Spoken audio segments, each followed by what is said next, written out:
brought to you by Silver Pumps. Top quality और consistent performance के लिए सिर्फ सिल्वर पंप्स नाम याद रखना। बहादुरगंज विधानसभा सीट बिहार की महत्वपूर्ण विधानसभा सीट है। बदलते राजनीतिक समीकरण के बीच 2020 के विधानसभा चुनाव में यहां से असदुद्दीन ओवैसी की पार्टी AIM के मोहम्मद अंजार नईमी ने जीत दर्ज की थी, लेकिन बाद में उन्होंने आरजेडी ज्वाइन कर लिया। लिहाजा इस बार का चुनावी मुकाबला बेहद कड़े होने के आसार हैं।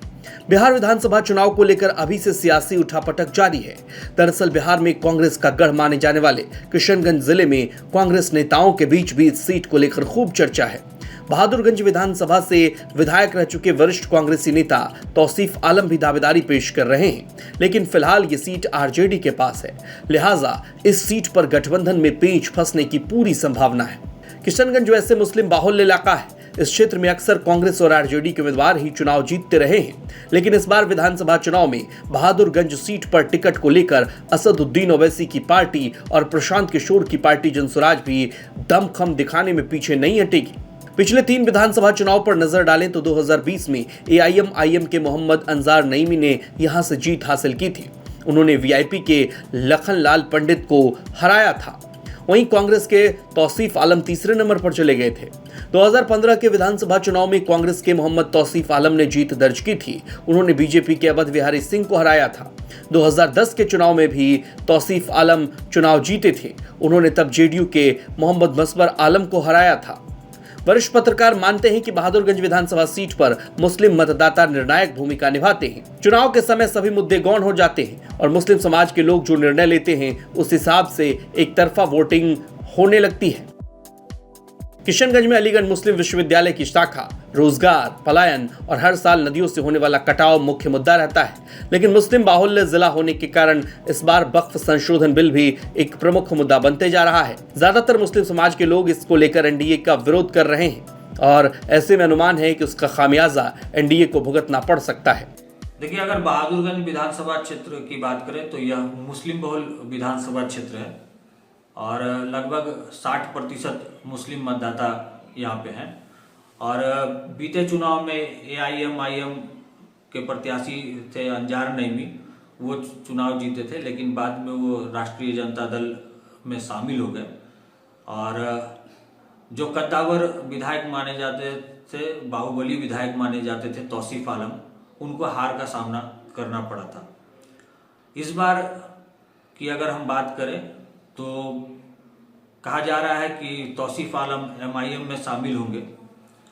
तो अगर वो MIM में शामिल होते हैं तो राष्ट्रीय जनता दल और MIM इस दोनों के बीच कड़ी टक्कर होगी। वहीं अगर वहाँ पे हम देखें कि जनसुराज पार्टी भी काफ़ी मजबूती के साथ अपना संगठन को मजबूत कर रही है, तो जनसुराज पार्टी के जो उम्मीदवार होंगे वो भी अच्छा वोट हासिल करेंगे। लेकिन जनसुराज पार्टी जीतेगी ये मुश्किल है कहना, अभी समय के गर्भ में है, वो तो आने वाला समय बताएगा। लेकिन तौसीफ आलम और अंजार नईमी के बीच ही कड़ा मुकाबला इस विधानसभा क्षेत्र में होने जा रहा है और इन दोनों में जो मतदाता को पसंद करेंगे, कौन मतदाता का पहला पसंद होगा, यह भविष्य के गर्भ में छुपा हुआ है। तो NDA उम्मीदवार कहने नहीं आ रहा आपको? NDA उम्मीदवार भी वहाँ से चुनाव लड़ेंगे, चाहे वो जिस भी घटक दल के हों। देखिए, बीते चुनाव में वहाँ पर VIP पार्टी तब जदयू NDA गठबंधन में थी और लखनलाल पंडित को उम्मीदवार बनाया गया था, लेकिन लखनलाल पंडित अपनी छवि को बरकरार नहीं रख पाए। अपना जो पकड़ उनका बनाना था मतदाताओं के बीच, वो बना के रखने में असफल रहे हैं। तो इस चुनाव में आगे क्या होता है, इस बार जदयू के खाते में जाती है या भारतीय जनता पार्टी लड़ती है या हम पार्टी लड़ती है या लोजपा रामविलास की पार्टी के उम्मीदवार वहां से होते हैं, तो वहां पे कहना मुश्किल है कि भारतीय जनता पार्टी किसी तरह का कोई चमत्कार कर पाए। बहादुरगंज विधानसभा में इस बार महागठबंधन वर्सेस NDA का ही मुद्दा रहेगा जो, और अधिकतर जो अपना बहादुरगंज विधानसभा मुस्लिम वोटर वो महागठबंधन के पक्ष में ही ज़्यादा वोट करेंगे।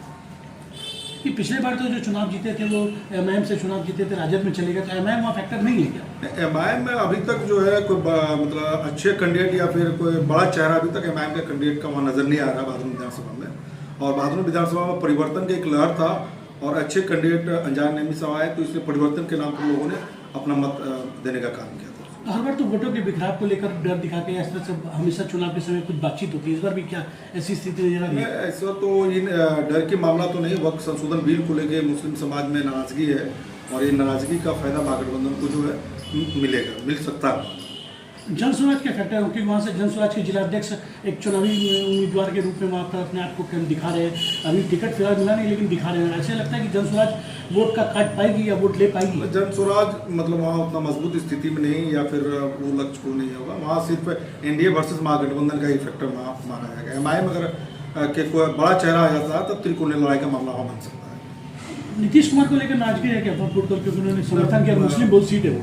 मुसलमानों में तो बड़ा नाराजगी है नीतीश कुमार के प्रति जो है, और ये नाराजगी वक्त संशोधन बिल को लेके मतलब गांव-गांव तक मतलब ये नाराजगी लोगों में पहुंचा हुआ मुस्लिम समुदाय ने। इसका असर देखने को मिलेगा? इसका असर देखने को। जातीय समीकरण की बात करें तो इस सीट पर मुस्लिम मतदाताओं की संख्या सबसे ज्यादा है। मुस्लिम वोटर यहां 65% हैं, जबकि यादव, रविदास और ब्राह्मण वोटर भी हार जीत में निर्णायक भूमिका निभाते हैं। मतदाताओं की संख्या की बात करें तो बहादुरगंज विधानसभा क्षेत्र में कुल मतदाता 3,11,403 के आसपास हैं। इसमें पुरुष मतदाताओं की संख्या 1,60,866 है, वहीं महिला मतदाताओं की संख्या 1,50,523 है। अन्य मतदाता 14 हैं। अब साल 2025 में बिहार विधानसभा चुनाव होना है, लिहाजा देखना दिलचस्प होगा कि इस बार कौन सी पार्टी यहां से बाजी मारती है। किशनगंज से गौरव कुमार की रिपोर्ट आप देख रहे थे। तमाम खबरों के लिए आप देखते रहिए बिहार तक।